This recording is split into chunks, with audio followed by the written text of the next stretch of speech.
성경 봉독하겠습니다. 오늘 주시는 말씀은 히브리서 10장 19절부터 25절까지 말씀입니다.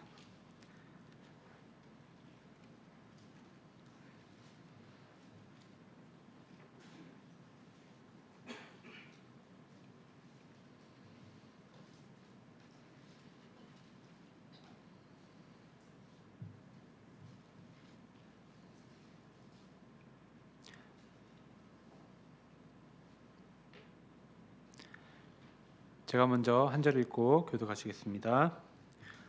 그러므로 형제들아 우리가 예수의 피를 힘입어 성소에 들어갈 담력을 얻었나니 그 길은 우리를 위하여 휘장 가운데로 열어두신 새로운 살 길이요 그는 곧 구의 주체니라. 또 하나님의 집 다스리는 큰 제사장이 계심에 우리가 마음의 뿌림을 받아 악한 양심으로 벗어나고 몸은 맑은 물로 씻음을 받았으니 참 마음과 온전한 믿음으로 나아가자.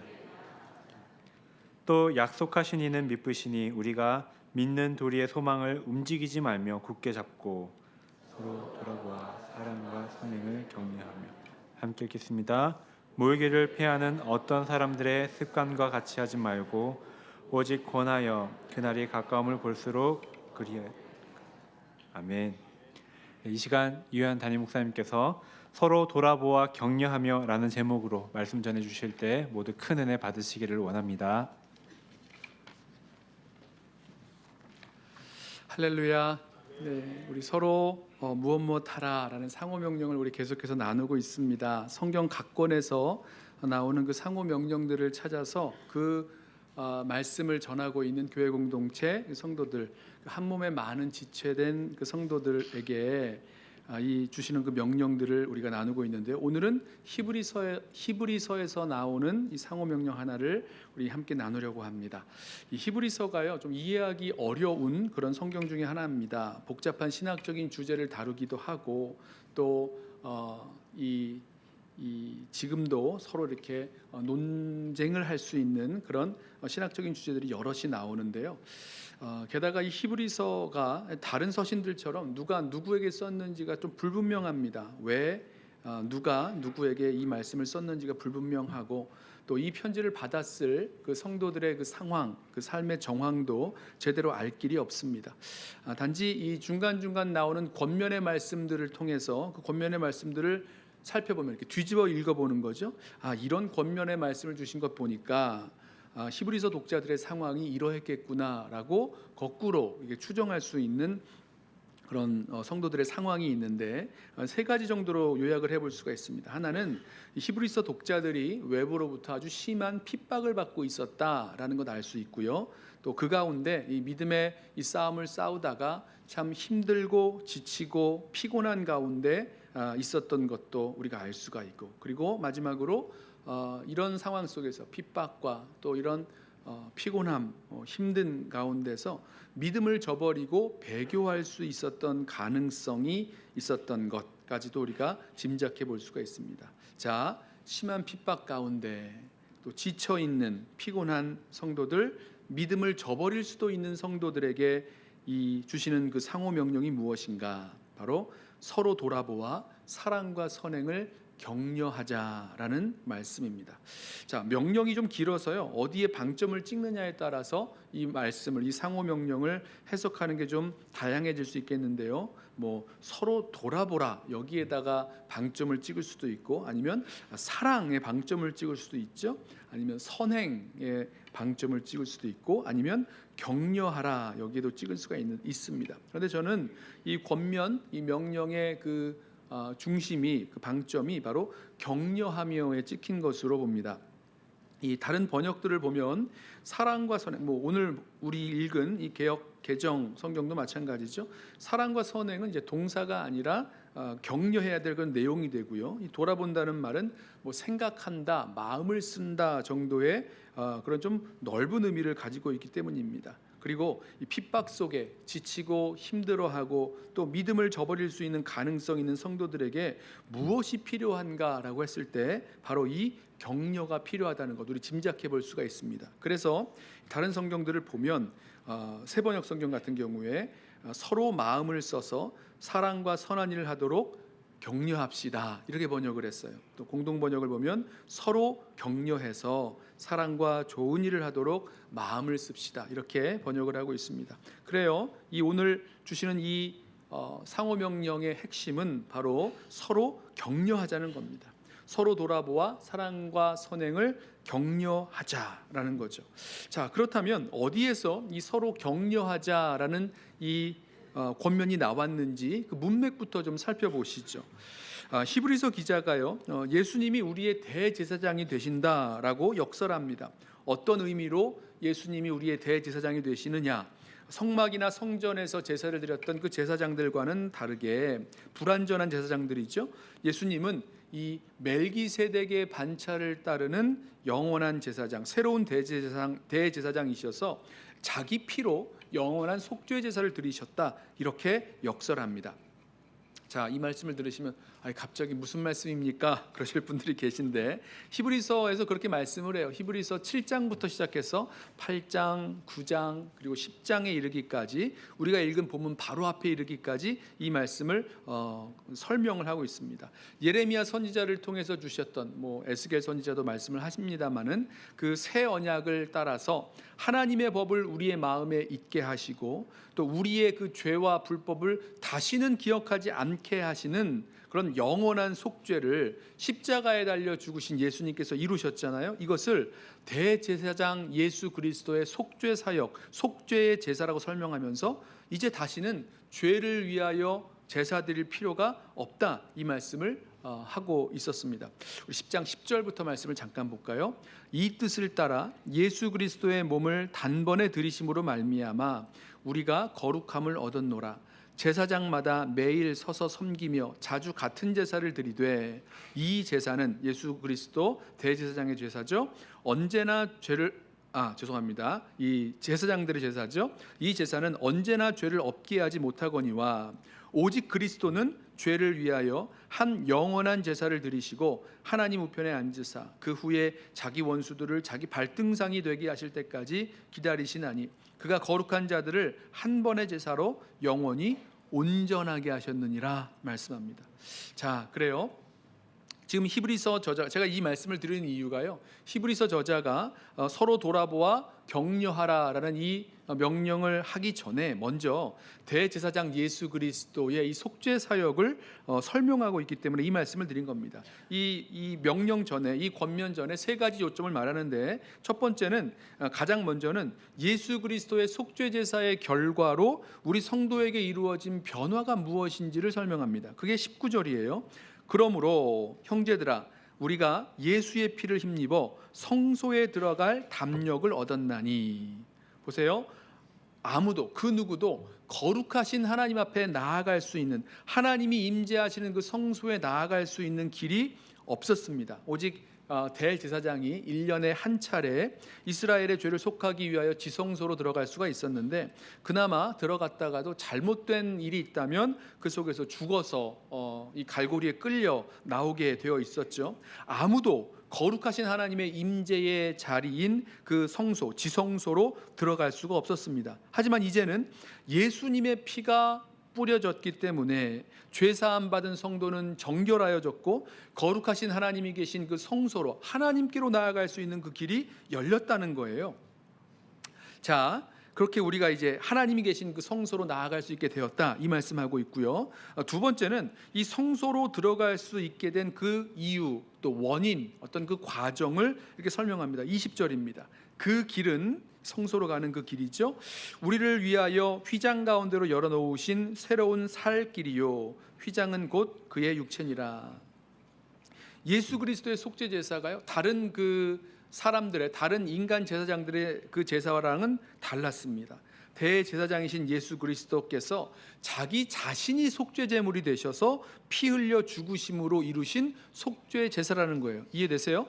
대제사장이 이제 인간 대제사장이죠. 속죄일에 속죄 제물의 피를 힘입어서 하나님의 성소로 들어갔다면 예수님은 자신이 흘리신 피를 가지고 휘장, 그 지성소로 들어가는 그 휘장이죠. 지성소를 사실은 막고 있던, 들어가지 못하게 막고 있던 그 휘장을 열고 지성소로 들어가셨다는 겁니다.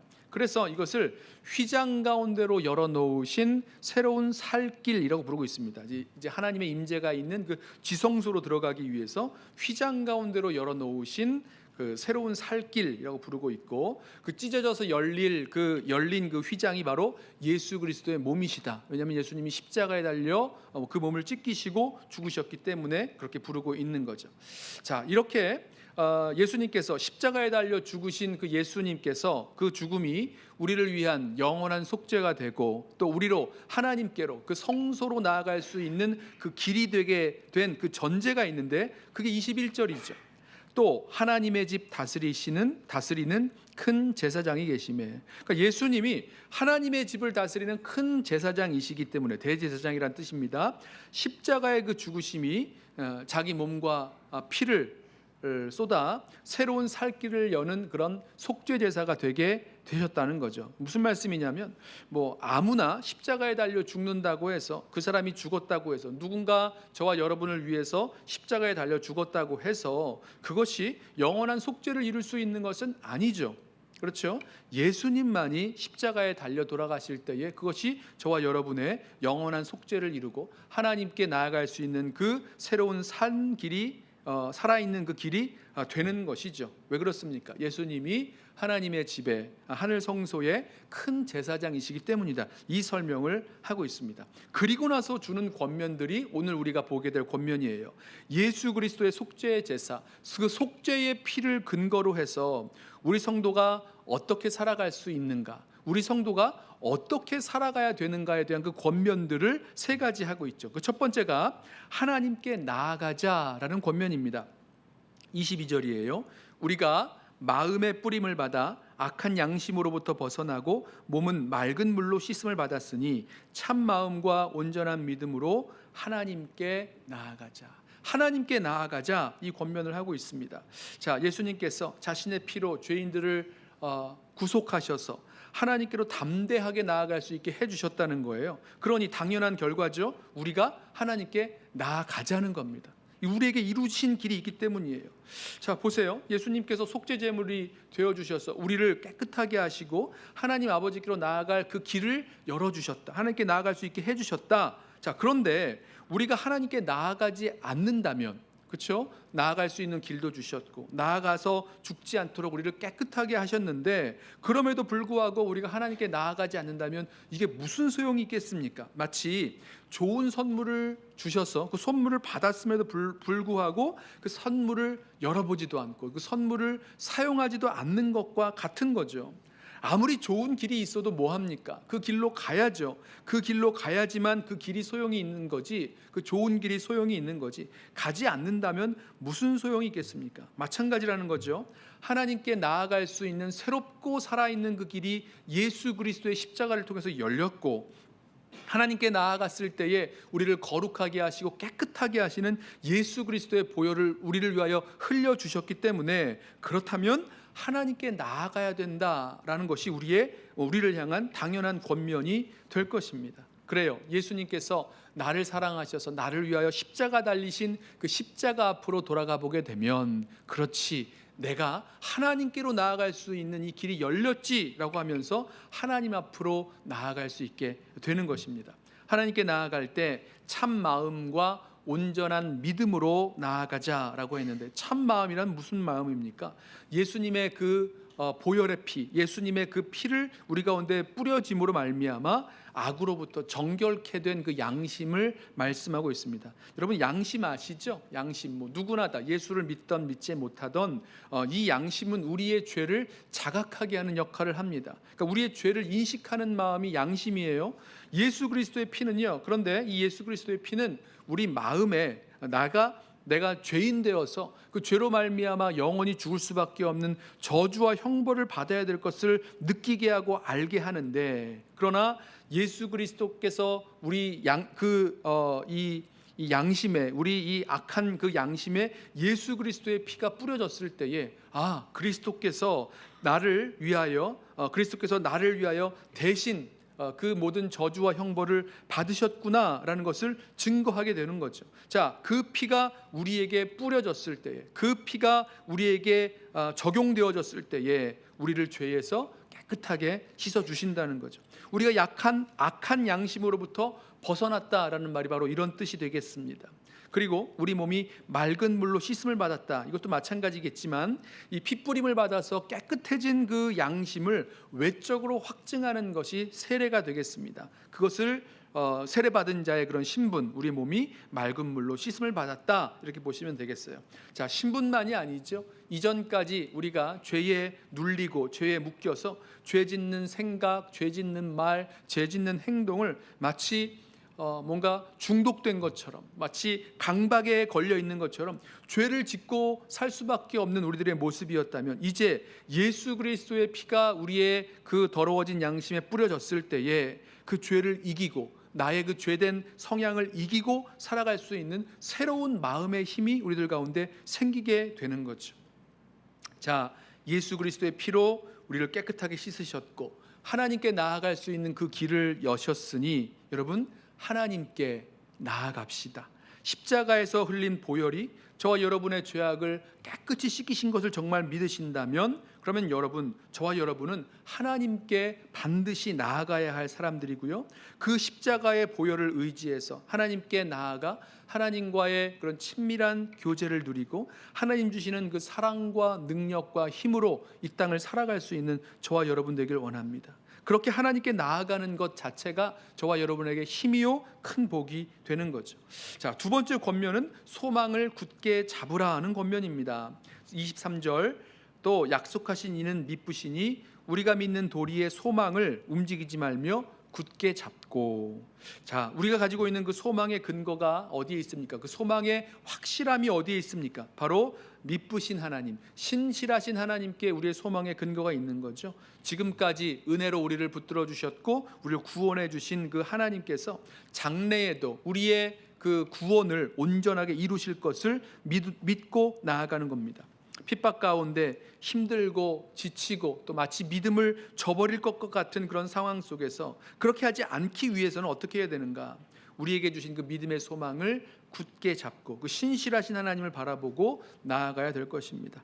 우리가 사도신경으로 신앙을 고백할 때 우리 이런 고백하죠. 몸이 다시 사는 것과 영원히 사는 것을 믿사옵나이다. 자, 우리에게 주신 그런 영원한 소망으로 믿는데요, 이 영원한 소망에 관한 이 소망을 어떻게 굳게 잡는가? 먼저는 우리에게 주신 그 약속, 우리에게 주신 그 소망이 무엇인지 알아야 될 것이고, 그 다음에 그 약속을 이루실, 그 소망을 이루실 하나님을 신뢰하는 것, 그 하나님께 마음을 드리고 하나님의 그 신실하심을 굳게 믿고 나아갈 때, 그때 소망을 붙잡을 수가 있는 겁니다. 그래서 믿는 도리의 소망을 굳게 잡으라, 이렇게 설명하고 있는 거죠. 자, 세 번째 권면은 서로 돌아보아 격려하자라는 그런 권면입니다. 24절이죠. 서로 돌아보아 사랑과 선행을 격려하며. 자, 구체적인 적용은 좀 후에 해보겠지만 제가 드리고 싶은 말씀은 지금 이렇게 세 가지의 권면, 하나님께 나아가자, 소망을 굳게 잡자, 그리고 서로 돌아보아 격려하자라는 이 세 가지의 그 권면이 어디서 나왔는가를 다시 한번 생각하기를 원합니다. 무엇입니까? 예수 그리스도께서 우리를 위하여 십자가 지심으로 말미암아 영원한 속죄제물 되셨고, 그래서 우리의 죄를 사하셔서 깨끗하게, 정결하게, 거룩하게 하셨고, 그리고 하나님께로 나아가시는 그 길을 여셨다는 그 사실에서 우리가 이 권면을 받는 거죠. 그렇기 때문에 이렇게 하라는 겁니다. 그렇기 때문에 참 마음과 온전한 믿음으로 하나님께 나아가자. 그렇기 때문에 믿는 도리의 소망을 굳게 잡자. 그렇기 때문에 서로 돌아보아 사랑과 선행을 격려하자, 이렇게 말씀하고 있다는 것입니다. 사실 저는 이 말씀을 묵상하고 준비하면서 처음 두 가지의 권면, 하나님께 나아가자, 또 그 믿음의 소망을 굳게 잡자, 이거는 좀 이해가 됐어요. 연결이 좀 쉽게 됐습니다. 예수 그리스도의 십자가 그 보혈의 공로를 믿고 의지하며 나아간다면 당연히 하나님께 나아가야 되고, 또 그 믿음의 소망을 굳게 잡는 것은 바로 연결이 됐는데, 서로 돌아보아 사랑과 선행을 격려하자라는 것까지도 예수 그리스도의 십자가 그리고 그 대속의 죽으심 거기에서 나오는 권면인가라는 것을 좀 생각을 해보게 되는데요. 그 이유가 있는 거죠. 우리가 바로 예수 그리스도를 통해서 이 사랑과 선행이 무엇인지, 우리를 사랑하시는 예수 그리스도의 사랑과 그 사랑에 연결돼 나오는 그 희생의 그 모습을 우리가 배울 수 있기 때문입니다. 그렇기 때문에 이 권면을 하고 있는 거죠. 여기서 좀 주목해 볼 게 뭐냐면 이 격려라는 의미입니다. 격려, 사랑과 선행을 격려하자라고 했을 때 이 격려라는 단어의 의미, 이 격려라는 의미를요, 뭐 보통 용기를 북돋아주고 위로해주고 또 힘을 주는 그런 말들을 격려라고 말하지요. 예를 들면 사도행전 18장에서 이제 아볼로가 이 어딥니까? 아가야로 건너가고자 할 때 형제들이 그를 격려해 주었다 이렇게 말씀하는 거. 이렇게 격려해 주는 거죠. 할 수 있도록 힘을 북돋아 주는 겁니다. 또 우리 지난 시간에 데살로니가 전서 5장에서 마음이 연약한 자들을 격려하라라고 했을 때 이것도 격려죠. 그러니까 힘이 없는 자들에게, 마음이 연약한 자들에게 이렇게 힘을 북돋아주는 그런 말들, 위로의 말, 격려의 말들, 이런 것이 격려입니다. 그런데 본문에서 사용하고 있는 이 격려라는 단어는요, 조금 다른 독특한 단어를 사용하고 있습니다. 격려라는 의미가 없다는 게 아니에요. 그런데 이 단어를 다른 데서 사용할 때는요, 서로 이렇게 다툰다, 서로 이렇게 싸운다라고 할 때 이런 그 단어를 사용했어요. 예를 들면 이 사도 바울과 이 바나바가 선교 여행을 갈 때에 마가 요한을 데리고 선교 여행을 가느냐 못 가느냐, 이 2차 선교 여행 때요. 그때 바울과 바나바 사이에 심한 다툼이 생긴다라고 하죠. 그때 다툼으로 번역된 단어가 바로 오늘 사용한 그 격려라는 단어입니다. 아니 어떻게 이게 같은 단어를 이렇게 서로 다르게 번역할 수 있을까? 자, 오늘 이 본문에 나와 있는 이 격려라는 단어가 그런 의미를 다 담고 있는 거죠. 서로를 자극시킨다, 서로를 어떻게 좀 심하게 말하면 화나게 만들다, 서로를 다투게 만든다, 그런 의미에서의 격려의 의미를 갖고 있다는 거예요. 자, 그래서요, 영어 성경을 보시면요, 오늘 본문을 되게 다양한 이 오늘 본문에 나오는 격려를 다양하게 번역했습니다. 때로는 이제 provoke라고 번역을 했어요. 자극하게 하는 거죠. 막 화나게 만드는 그런 의미로 번역하기도 하고, stir up, 이렇게 휘젓는 겁니다. 마음을 이렇게 막 확 일어나도록 막 휘젓고 자극한다는 의미에서의 단어로 번역하기도 했고, 또 이제 NIV 성경은요, 이것을 아예 좀 쉽게 이해하도록 spur라는 단어를 사용했습니다. 여러분 스퍼 아세요? 박차, 그 말을 타는 그 기수가 그 신발 뒤에다가 이 뾰족한 이런 꼬챙이 같은 것을 달고 있죠. 이 둥그런 그 바퀴 모양의 그 박차를 갖고 있습니다. 그래서 말을 타고 가다가 그 말이 좀 더 빨리 달릴 수 있도록 말의 그 옆구리, 그 배를 이렇게 박차로 이렇게 치는 거죠. 박차를 가하면 더 빨리 달리게 하는 그 도구가 있습니다. 그 부츠에 달려 있는 그 신발에 달려 있는 박차 말이에요. 지금 그 단어를 사용해서 오늘 이 격려한다라는 말을 사용하고 있습니다. 그러니까요, 오늘 이 10장 24절에서 서로를 격려하자라고 하는 이 격려가 그냥 단순하게 좀 기운을 북돋아 주도록 위로하자, 기운을 북돋아 주도록 서로 격려하자, 이런 의미에서의 격려가 아니라 조금 더 자극적으로, 조금 더 우리를 깨우는 그런 모습으로 뭔가 힘들고 또 널브러져 있는 그런 뒤처진 사람들의 그 심령 가운데 박차를 가해서 자극함으로 일어날 수 있도록, 박차를 가해서 움직여 나아갈 수 있도록 자극하는 행위의 의미로서 이 격려한다 라는 단어를 사용하고 있습니다. 말이 길었는데 찔러준다는 거예요. 쿡 찔러준다는 겁니다. 옆에 있는 사람들이 혹시 졸고 계시면 어떻게 하시겠습니까? 팔꿈치로 툭 치시면서 찔러주시죠. 뭔가 문제가 생기고 어려움이 있는데 정신을 잃고 있습니다. 어떻게 해야 됩니까? 쿡 찔러줌으로 다시 정신을 차릴 수 있게 해주는 것, 이게 그런 의미에서의 격려라는 거예요. 저는 이 말씀 보면서 이 사랑과 선행을 격려한다라고 했을 때 성경 말씀에서 좀 쿡 찔러주고 싶은 사람 하나가 생각이 났어요. 누구냐면 1만 탈란트 탕감받은 사람의 이야기입니다. 예수님께서 그 베드로가 했던 그 얼마나 많이 용서해야 되는가에 대해서 말씀하시면서 비유를 하나 드셨는데 어떤 사람이 1만 달란트의 빚을 지고 있었다라고 말씀합니다. 우리 1만 달란트 그러면 그렇게 크게 느껴지지가 않는 큰 금액으로 느껴지지 않아요. 우리 1만 불도 있고 한국에서는 1만 원도 있고 그래서 그렇게 큰 돈으로 느껴지지 않는데 1만 달란트가요 굉장히 큰 돈입니다. 한 달란트가 6천 데나리온이에요. 6천 데나리온이 한 데나리온이 한 사람의 하루 품삯입니다. 그러면 6천 데나리온이면 나누기 365 1년으로 나누면 한 달란트만 해도 거의 16년이 좀 넘나? 16년 정도 되는 16년 동안 꼬박 모아야 되는 그런 이 봉급 그 일당이라는 것입니다. 여러분 16년의 봉급이라는 게 굉장히 많은 돈이라는 거 알겠죠? 그런데 한 달란트가 아니라 이 사람이 빚진 양이 1만 달란트예요. 그러면 1만 달란트면 16만 년 동안 일해서 벌 수 있는 그런 돈입니다. 여러분 감이 오세요? 뭐 1년이나 2년이나 뭐 10년, 20년 평생에 벌 수 있는 그런 돈이잖아요. 근데 그 정도의 돈이 아니라 16만 년 뭐 6천년, 16천년도 아니고 16만 년이나 되는 그런 오랜 기간 동안 아주 천문학적인 그런 금액을 빚졌다는 뜻입니다. 그런데 이 사람이 갚을 능력이 없는 거죠. 그 1만 달란트 빚진 자가 이 1만 달란트 빚진 자가 그 빚을 진 사람에게 나아갔더니 이 사람에게 구합니다. 내가 갚을 길이 없는데 최선을 다해서 갚아보겠노라고 사정을 하니까 되게 이 마음에 그 돈을 빌려준 사람이 이 불쌍히 여기는 마음이 들었어요. 그래서 그 사람을 탕감을 해줍니다. 1만 달란트 이 어마어마한 금액을 이 천문학적인 금액을 그래 빚 안 갚아도 돼 하면서 이 빚을 탕감을 해 주었습니다. 이 빚이 없어진 거예요.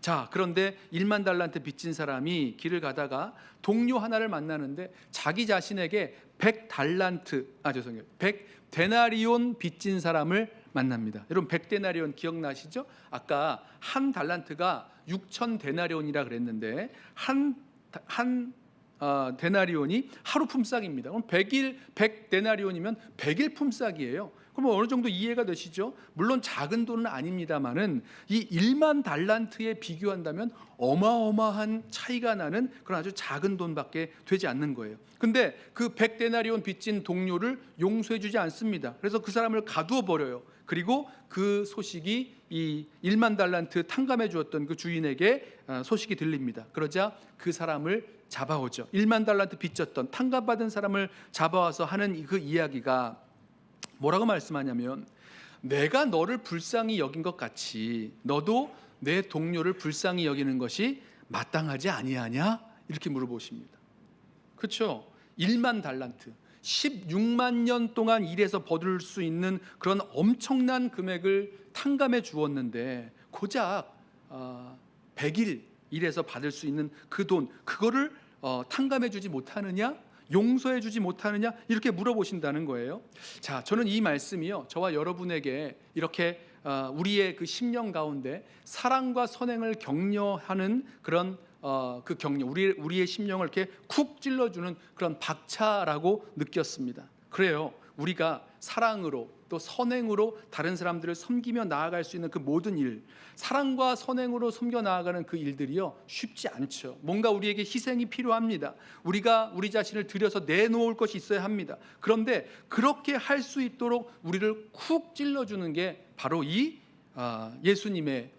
예수님께서 우리를 위하여 십자가 지신 그 십자가의 사랑과 그 희생이라고 생각을 합니다. 그래요. 저와 여러분에게 서로 돌아보아 사랑과 선행을 격려하라라고 말씀하고 있는 이 말씀은요.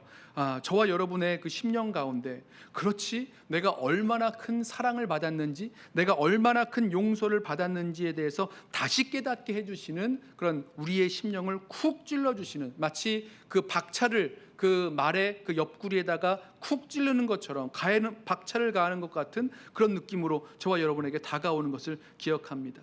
자, 이렇게 저와 여러분에게는 사랑과 선행을 격려할 수 있는 그 일들이 모두에게 필요해요. 그래서 25절 말씀을 보면 이렇게 말씀하죠. 모이기를 패하는 어떤 사람들의 습관과 같이 하지 말고 오직 권하여 그날이 가까움을 볼수록 더욱 그리하자.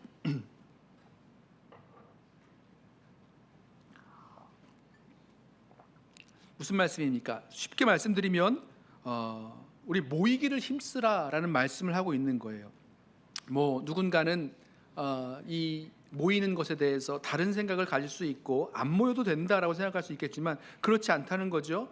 모이기를 힘쓰되 이 그날이 가까이 올수록, 주님께서 다시 오실 그날이 가까이 옴을 볼수록 더욱 힘써 모이기를 힘써하라 말씀하고 있는데, 그 뜻은 저와 여러분 모두에게, 서로에게 사랑과 선행을 격려해 줄 그런 박차가 모두에게 필요하다는 뜻입니다. 우리가 믿음의 여정을 걸어 나아가면서 사실은 우리 마음이 무뎌지고 우리 마음이 참 이렇게 무관심해지고 사랑도 선행도 또 다른 사람을 섬기는 그 일들도 잘 하지 않는 모습으로 점점 가라앉고 무관심해져 갈 때에, 그때 우리 모두가 그렇게 되기 때문에 저와 여러분에게는 서로의 심령 가운데 사랑과 선행을 격려해 줄 그런 박차와 같은 그런 믿음의 형제 자매들이 필요하다는 거죠.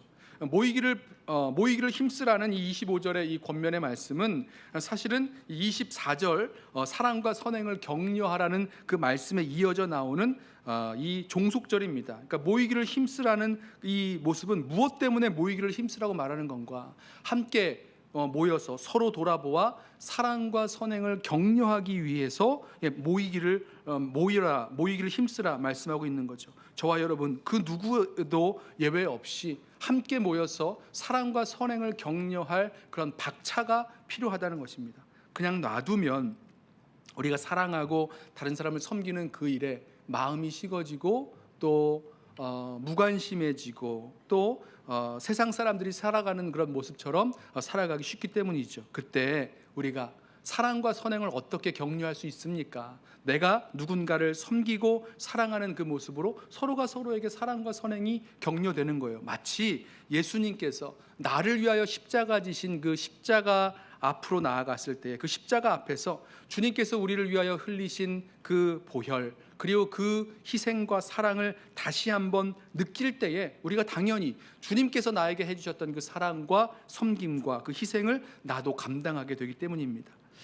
오늘 말씀을 준비하면서 여러 가지 권면들이 나오고 또 그 권면을 설명하고 있는 많은 이야기가 있었지만 저는 이 권면들을 통해서 저와 여러분들에게 수많은 권면들이 주어지는데 그 많은 권면들을 할 수 있는 그 힘과 능력, 그 원동력이 어디에서 나오는가? 바로 예수 그리스도의 십자가에서 나온다는 사실을 다시 한번 굳게 붙잡게 되었습니다. 그래요, 저와 여러분이 다시 십자가로 돌아가야 될 이유가 있습니다. 말씀에 나와 있는 수많은 그런 명령들과 권면들, 내가 그것을 지키고 행하는 것에 초점을 둘 것이 아니라 먼저 다시 십자가로 돌아가서 그 십자가에서 예수 그리스도께서 나를 위하여 흘리신 그 보혈의 그 핏부림을 받으며 주님께서 주신 그 사랑과 그 희생과 그 섬김을 우리 경험할 때에 우리는 예수님께서 나에게 하셨던 것처럼 나도 다른 사람을 향해서 사랑과 섬김의 모습으로 나아갈 수 있는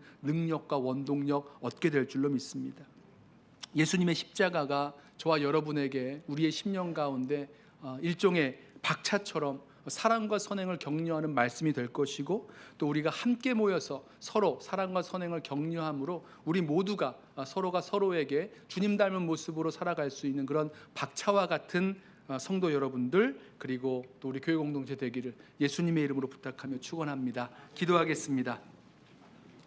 사랑과 은혜가